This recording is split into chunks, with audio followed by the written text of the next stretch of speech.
Я Тропіна Оксана, є документатором в проєкті REACT. Працюю вже більше 2 років. Проживаю і працюю в Херсоні. Увесь період окупації я продовжувала працювати із цільовими групами клієнтів. Клієнти зверталися як і раніше, але було набагато важче вирішити ті питання, з якими вони зверталися. Порушень прав людей ставало набагато більше. Фіксувалися воєнні злочини. Порушувалися абсолютно усі права людини. Людям надавалася допомога в межах міста, і завдяки громадським організаціям, благодійним організаціям, які долучалися і залишалися на території області, ми все ж таки старалися поновити права людини або допомогти хоча б і створити комфортні умови проживання, тому що плюс до всього іще й існувала комендантська година, людям нікуди було подітися, ніяк було виїхати із міста. Ми мусили користуватися послугами мобільного оператора російського, і завдяки цьому комунікувала із клієнтами, із лікарями. Клієнти зверталися протягом окупації в основному за допомогою месенджерів, тому що мобільний зв'язок був нестабільним. На сьогоднішній день місто є деокупованим, життя до міста повертається, але дуже повільно.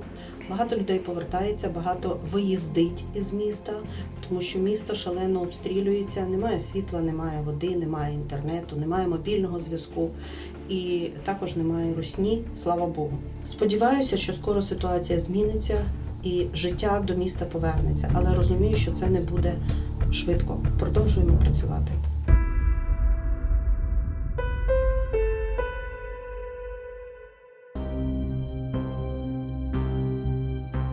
Коли в місто прийшла війна, спочатку було дуже страшно. Страшно за наших клієнтів, особливо за тих, хто постійно мусить приймати ліки. Не було зрозуміло, чи будуть працювати лікарні, чи будуть на місці лікарі.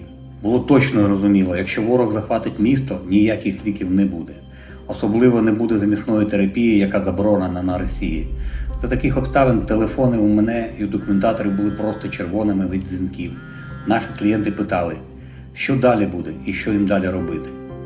Ми не могли відповісти на ці питання, змогли тільки пообіцяти, що ми їх не кинемо і допоможемо, чим зможемо. Треба віддати шану нашим медикам. Ніхто з них не заховався, не втік. Всі працювали на своїх містах. Навіть коли біля кабінету замісної терапії розірвалася ракета, вилетіли всі вікна та потрощили меблі, ніхто з медсестер не звільнився. Чи змінилася наша робота REACT з приходом війни? Звичайно. Роботи стало більше, тому як з'явилося багато проблем, пов'язаних з війною. Всі реактори стали волонтерами, допомагали нашим клієнтам і медикам, і нашим захисникам, чим могли. Я, наприклад, перші дні розвозив ліки на своєму авто, бо не працював громадський транспорт. Коли я не міг проїхати через мости, через велику кількість бажаючих, доставав з багажника електросамокат та їхав на ньому далі. Було дуже холодно, зате швидко та ефективно. Документатори REACT також розвозили ліки, а по вечорах ходили плести маскувальні сітки для ЗСУ. Один з наших документаторів і мій особистий друг пішов воювати в ЗСУ, хоч і мав можливість оформити білий білет.